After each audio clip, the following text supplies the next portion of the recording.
about to pass legislation that will greatly ease the mortgage distress among the farmers and among the homeowners of the nation by providing for the easing of the burden of debt that now bears so heavily upon millions of our people. Well-considered and conservative measures will likewise be proposed within a few days that will attempt to give to the industrial workers of the country a more fair wage return, to prevent cutthroat competition, to prevent unduly long hours for labor, and at the same time to encourage each industry to prevent overproduction. I have no expectation of making a hit every time I bat. What I seek is the highest possible batting average, not only for myself, but for the team. Theodore Roosevelt once said to me, if I can be right 75% of the time, I shall come up to the fullest measure of my hopes. You, the people of this country, all of us in Washington, the members of the Congress and the members of this administration, owe a profound debt of gratitude. Throughout the Depression, you have been patient. You have granted us wide powers. You have encouraged us with a widespread approval of our purposes. Every ounce of strength, every resource at our command, we have devoted and we are devoting to the end of justifying your confidence. We are encouraged to believe that a wise and sensible beginning has been made. In the present spirit of mutual confidence, in the present spirit of mutual encouragement, we go forward.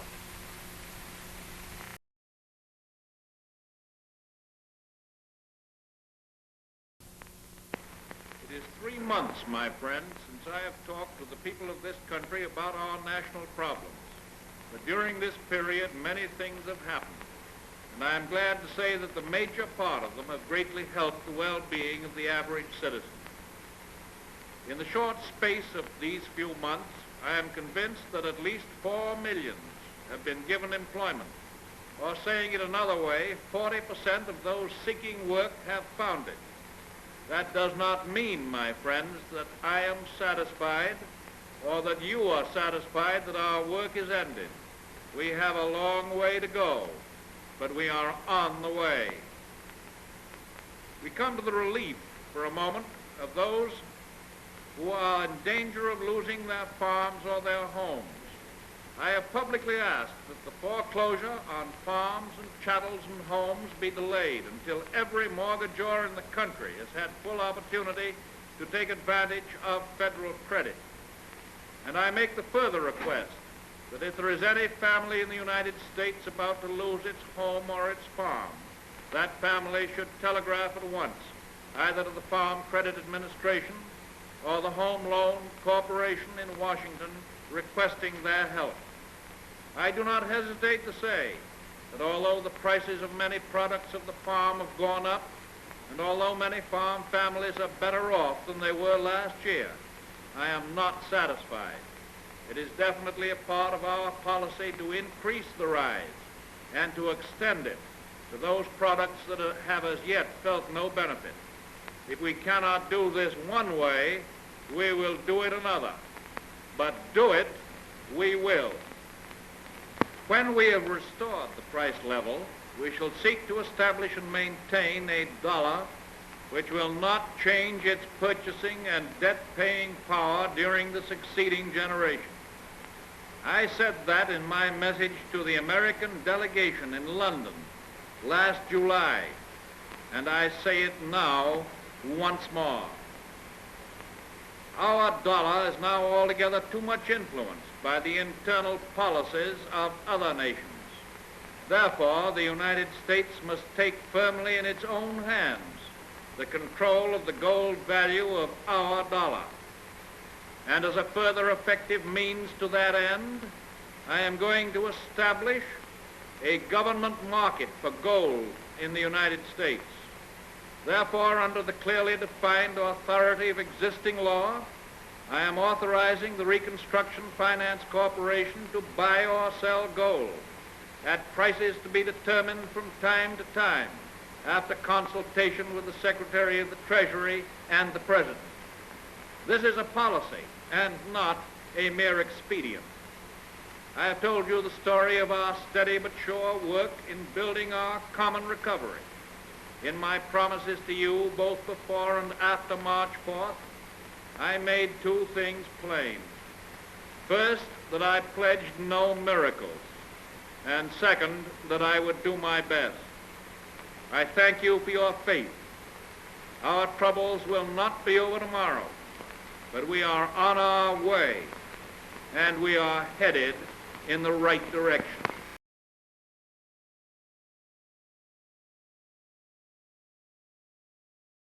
As we review the achievements of this session of the 73rd Congress, it is made increasingly clear that its task was essentially that of completing and fortifying the work which it had begun in March 1933. That was no easy task, but the Congress was equal to it. It has been well said that while there were a few exceptions, this Congress displayed a greater freedom from mere partisanship than any other peacetime Congress in our history since the administration of President Washington. Substantial gains, well known to all of you, have justified our course.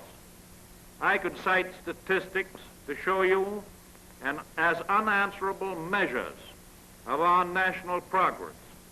Figures to show the gain in the average weekly pay envelope of workers in the great majority of our industries. Figures to show hundreds of thousands of people re-employed in private industries and other hundreds of thousands given new employment through the expansion of direct and indirect government assistance of various kinds. In the working out of a great national program that seeks the primary good of the greater number, it is true that the toes of some people are being stepped on and are going to be stepped on. But these toes belong to the comparative few who seek to retain or to gain position or riches or both by some shortcut that is harmful to the greater good. The program of the past year is definitely in operation, and that operation month by month is being made to fit into the web of old and new conditions. A few timid people who fear progress will try to give you new and strange names for what we are doing. Sometimes they will call it fascism, and sometimes communism, and sometimes regimentation, and sometimes socialism. But in so doing, they are trying to make very complex and theoretical something that is really very simple and very practical. I believe in practical explanations and in practical policy. I believe that what we are doing today is a necessary fulfillment of what Americans have always been doing, a fulfillment of old and tested American ideals. While I was in France during the World War, our boys over there used to call the United States God's country. Let us make it and keep it God's country.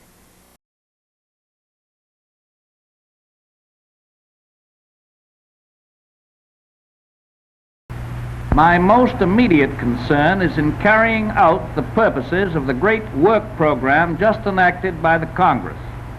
Its first objective is to put men and women now on the relief rolls to work, and incidentally to assist materially in our already unmistakable march towards recovery. For the first time in 5 long years, the relief rolls have declined instead of increased during the winter months, and they are still declining. In spite of these facts, however, unemployment remains a serious problem here as in every other nation. And it is because of this that we've come to recognize the possibility and the necessity of certain helpful remedial measures. These measures are of two kinds. The first is to make provisions intended to relieve, to minimize, and to prevent future unemployment.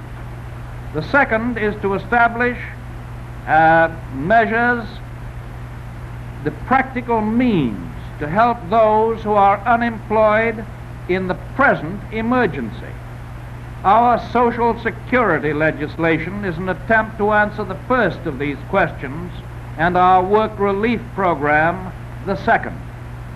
We're losing no time in getting the government's vast work relief program underway, and we have every reason to believe that it should be in full swing by the autumn.